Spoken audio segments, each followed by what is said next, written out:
Hoy es una noche de reuniones familiares, de comidas abundantes y también de cierto caos, de una forma u otra, en las casas. Una noche de celebración que también se presta, bueno, pues a ciertos percances o accidentes domésticos navideños. Hoy vamos a repasar cuáles son esos riesgos para evitar algún que otro susto y que la Nochebuena pues sea realmente una noche en paz. Silvia. Buenas tardes, Vanessa. Pues precisamente para que tengamos la fiesta en paz, hay profesionales que están trabajando en una noche como hoy, para que nosotros pues, podamos estar viendo si esas estelas que estamos viendo en el cielo pertenecen o no pertenecen bueno, pues a quién. Ahí tenemos el debate y el misterio, luego lo veremos. Y uno de ellos es nuestro invitado de hoy. Saludamos ya a Sergio Aznar. Muy buenas tardes. Hola, buenas tardes. Él es médico de urgencias del Hospital Clínico de Zaragoza y es una de esas personas que sabe lo que es estar de guardia en una noche como hoy. Sergio, pues esa es la primera pregunta que te vamos a trasladar. ¿Cómo es estar de guardia en una Nochebuena? Bueno, pues yo tradicionalmente soy más aficionado a estar trabajando el día de Nochevieja, así que hoy me da la oportunidad de estar aquí. Básicamente en las guardias de Nochebuena, Nochevieja y los días festivos, pues bueno, son guardias habituales, solo que se rodean un poco de cierto grado de nostalgia. Yo creo que cualquiera que haya vivido en un cuartel militar, que haya estado pues, de guardia con una policía nacional, con policía local, es algo común, ¿no? Parece que esa noche dejamos de estar con nuestra familia para estar haciendo nuestro trabajo, que normalmente yo creo que en este tipo de empleo suele ser más vocacional a lo mejor que en otros sitios, ¿no? Pero bueno, al final una guardia se pasa pues como todas, con un poquito más de turrón y algún rato de intentar juntar a los que estamos trabajando, pero al final viendo pacientes, que es para lo que estamos. Sergio, podríamos decir que en estas noches estáis, ¿no?, con vuestra otra familia, que bien decías, pues un poquito más de turrón en una medida o en otra, fin de año, Reyes o alguna de los festivos, se intenta llevar lo mejor posible.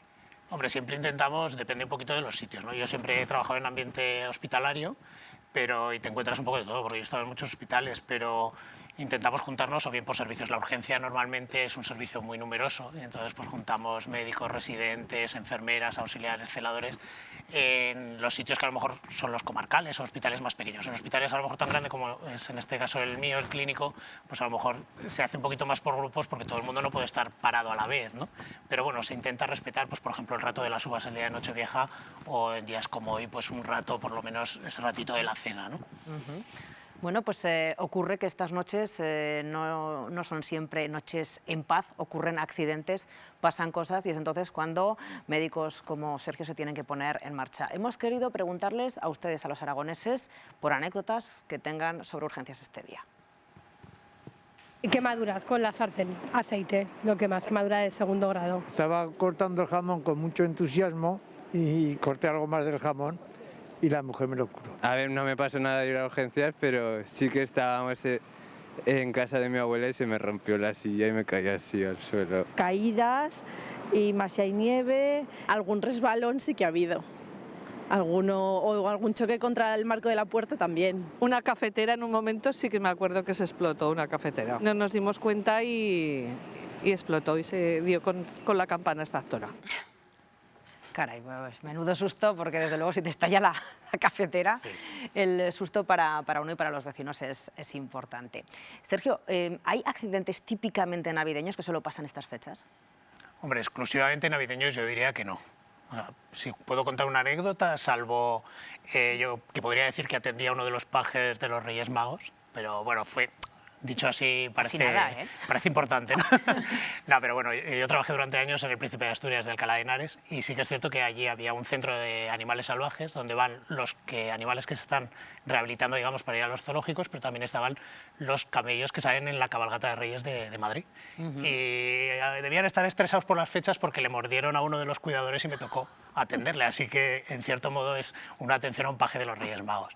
Por lo demás, pues bueno, hay accidentes, yo creo que lo que contaba un poquito la gente, ¿no? Quizá más frecuentes las quemaduras, más frecuentes los cortes con jamón, con el cuchillo jamonero, pero bueno, en general vemos la patología de siempre y alguna un poquito más, también derivadas de los excesos, que a lo mejor hoy no es el día porque es Nochebuena, pero se van acumulando los días y vamos viendo cómo la gente ya después de Reyes es una semana dura. Bueno, pues precisamente nos estabas anticipando uno de los temas estrella, uno de los accidentes más típicos de estas Navidades. Ocurre que nos han regalado un jamonero, si hemos conseguido colocar el jamón en el jamonero, que esa para empezar ya es una de las buenas. Ocurre muchas veces que no siempre sabemos cortar jamón, no es tan fácil como parece, por eso es todo un arte. Y ocurre que muchas veces esos cortes de jamón nos llevan a urgencias. Cuando nos realizamos un corte en el cual tenemos una hemorragia bastante grande, lo primero que tenemos que hacer es realizar compresión, en este caso, como la hemorragia es bastante activa, con lo que tengamos a disposición, un trapo de cocina mismo. Y tenemos que comprimir fuertemente para intentar coartar esa hemorragia y evitar que siga saliendo sangre. Entonces vamos a tener que apretar fuertemente durante unos minutos. Cuando ya más o menos veamos que esa hemorragia está vencida, la podemos vendar, y si vemos que el apósito de arriba se nos está empapando, lo que podemos hacer es coger otro y ponerlo encima.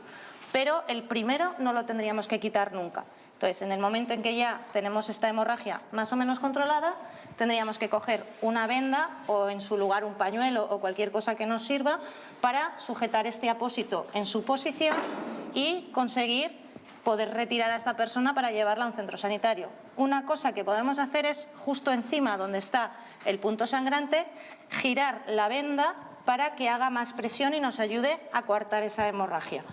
¿De acuerdo? Entonces, en el momento en que ya tengamos esta hemorragia más controlada, ya podríamos coger a nuestra víctima y llevárnosla hasta el hospital. Bueno, pues ya lo han visto, eso es lo que puede llegar a producir un jamón cuando lo carga el diablo. Sergio, ¿qué ocurre, por ejemplo, cuando llega un paciente con estas características, con este tipo de heridas? ¿Se nota mucho que es importante vendarse bien en un momento dado, hacerse una primera cura en condiciones? ¿Facilita las cosas? Hombre, la verdad es que el vídeo lo explicaba muy bien, porque la sangre al final siempre alarma mucho, entonces hay quien tiene un poco la paciencia o la calma para en ese momento comprimir, hacer una primera cura en casa con lo que tengamos, y hay quien nos viene directamente con una toalla empapada en sangre, ¿no? Muchas veces una primera cura y simplemente compresión puede llegar a ser incluso suficiente. Me refiero que tenemos la facultad de cicatrizar y cicatrizar rápido, pero bueno, en los pacientes que llegan y la hemorragia no se controla, pues ahí es donde nosotros sobre todo luego tenemos que revisar que no haya una afectación más grave que la piel superficial, ¿no? Pero bueno, sí que una primera cura siempre viene bien, sobre todo en cuanto es limpiar la herida, aunque sea con agua y jabón, y luego comprimir con gasas limpias. No hace falta necesariamente que estén estériles, pero sí gasas limpias y comprimir bien la herida. Eso siempre nos facilita luego la exploración. También importante, decíamos, estamos hablando de esos cortes con el cuchillo, en este caso jamonero, pero también a la hora de estas noches o cualquier noche, ya no nos centramos en Nochebuena, hay que tener mucho cuidado dónde dejamos esos cuchillos. Recordamos que en casa también puede haber niños en cualquier momento o en la posición en la que cortes con el cuchillo, me refiero. Estamos hablando de cortes, pero también hay que tener precaución en otros ámbitos en la cocina. Bueno, de hecho los niños quizá más que con los cuchillos son los golpes, ¿no? Se suelen juntar los hermanos, los primos y corren como locos, ¿no? Entonces, y sobre todo más golpes de pues, darse con la esquina de una mesa, una puerta, pillarse los dedos con una puerta también, esas cositas, ¿no? Los cuchillos quizá para los padres cocinillas y las madres cocinillas y los golpes y las pequeñas peleas entre primos. También habituales También. En estas fechas. ¿Es importante la rapidez en este tipo de accidentes? Es importante la rapidez, pero también la calma. Me refiero que querer correr mucho y ponernos histéricos tampoco nos lleva a buen puerto. Entonces se trata sobre todo de mantener la calma. El vídeo la verdad es que lo explicaba fenomenal. Entonces, por ejemplo, en las heridas hacer una primera cura puede simplemente ayudar a calmar, ¿no? Alguien que es muy sensible a la sangre y de repente pues alguien tiene la calma suficiente de limpiar esa herida y de taparla y ya parece que es todo menos grave y menos aparatoso. Entonces sí que desde ese punto de vista cuanto antes mejor, pero con calma.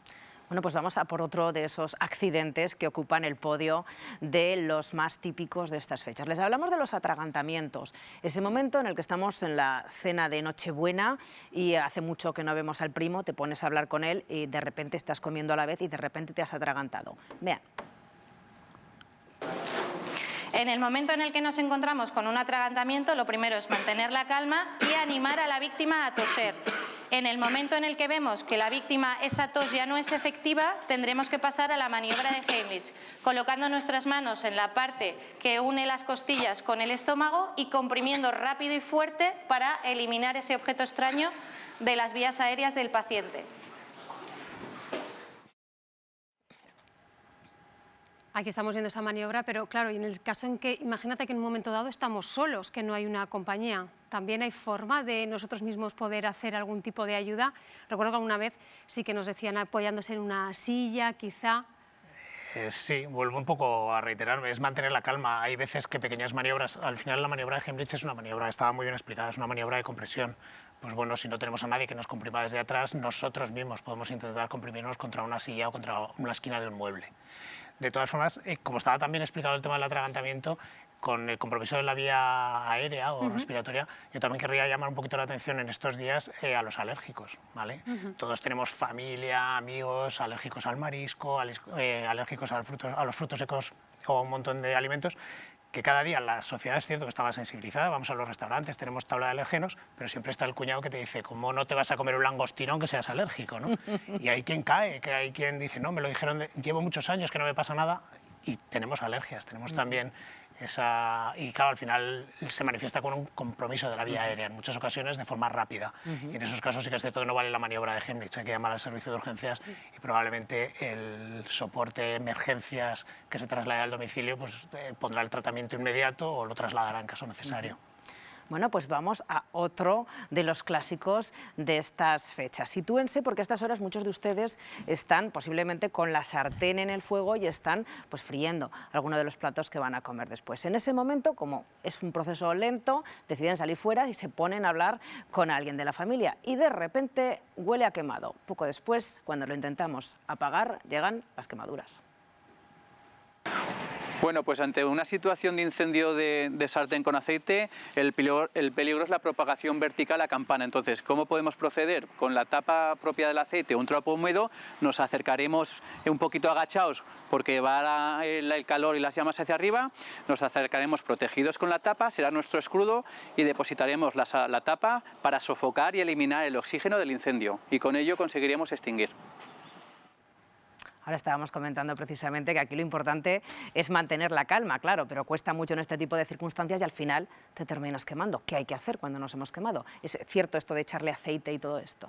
A ver, hay que enfriar la zona. Al final hemos sometido a la piel a una temperatura extrema y lo que hay que hacer es enfriar, enfriar y enfriar. Poner la mano debajo del grifo. Normalmente las quemaduras que se producen una noche como hoy o el resto de las fiestas de Navidad suelen ser de contacto, ¿no? Ya que se nos produzca un incendio, pues es también mala suerte. Si es de contacto con una sartén, algo de aceite o una olla, pues entonces directamente irnos al grifo y dejar que se enfríe la zona, con agua fría y durante todo el tiempo que sea necesario.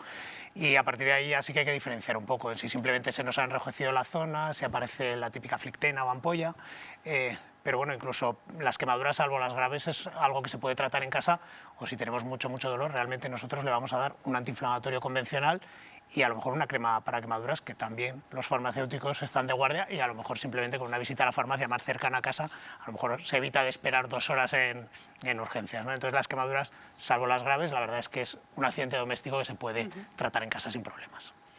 Habría que tener cuidado porque muchas veces las prisas también nos lleva a buscar en internet, ya sabemos que no es el médico más apropiado en el lugar y sí que se ha comentado algunas veces que existen ciertos, no sé si bulos, podríamos decir a la hora de un quemazo, ponerte esto, ponerte el otro, no, agua, nos insistías. Agua. Lo de la pasta de dientes y esas cosas que todos hemos oído en algún momento, sí, agua fría y ya está.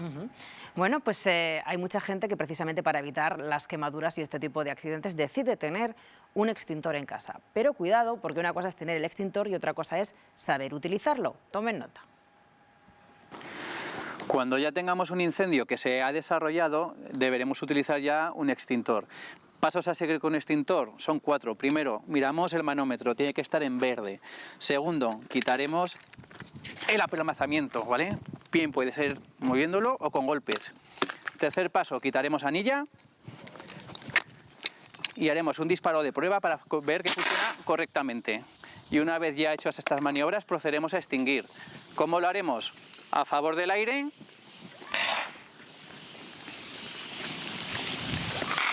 En zigzag y a la base de las llamas.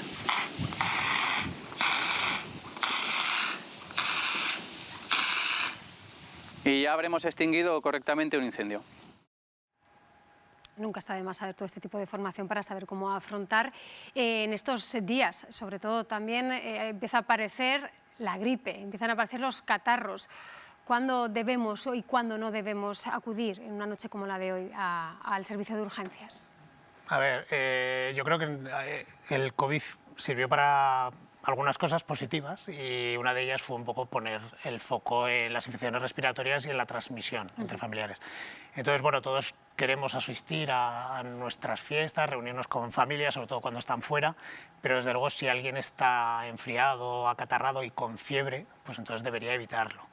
Sí, porque al final todos sabemos, bueno, de hecho ya está empezando la campaña, el gobierno de Aragón ya ha avisado, está empezando a subir la incidencia de gripe, sobre todo está subiendo la incidencia de otro tipo de virus respiratorios, que no necesariamente son la gripe, el virus respiratorio sincitial, y sí que estamos ya viendo muchos ingresos. Entonces, nos esperamos que después de Navidad eso es inevitable. Acudir a urgencias, pues lógicamente cuando los síntomas van a más, cuando hay una fiebre que no se puede controlar con el paracetamol y los fármacos convencionales, pero bueno, también con un poco de sentido común. Al final, típicamente, el día de máxima afluencia a urgencias, el récord, siempre es la semana después de Reyes, ¿vale? Puede ser el día 7, puede ser el día 8 o puede ser el día 9, pero ese día sabemos que vamos a batir el récord entre infecciones respiratorias, pero también excesos, empachos o dolores que veníamos arrastrando y problemas que veníamos arrastrando de antes, pero que hacemos por aguantar un poquito más. Eso lo vemos. Bueno, de momento esta es la situación. Ahora solo nos queda decir que mucho cuidado en casa esta noche, precaución, como decíamos, con el cuchillo, el jamón y demás, los atragantamientos, y darte las gracias, Sergio, por venir hasta aquí a esta Conexión Aragón y desearte unas felices fiestas. Igualmente.